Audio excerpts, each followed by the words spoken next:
that it is possible. And we want this period of budget making. Tunataka tutoe bilioni 10 from CDF, ambayo ni 30 million shillings from every constituency. Now county equitable share. Now watoe bilioni 10. Now serikali kuu waache zile renovation wanafanya ofisi kubwa kubwa.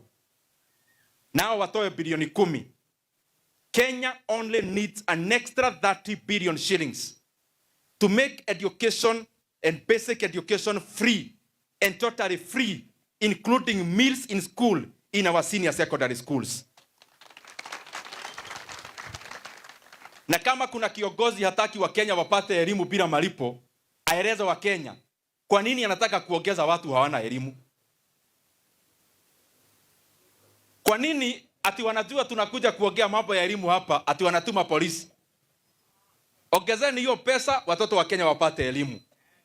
The other thing,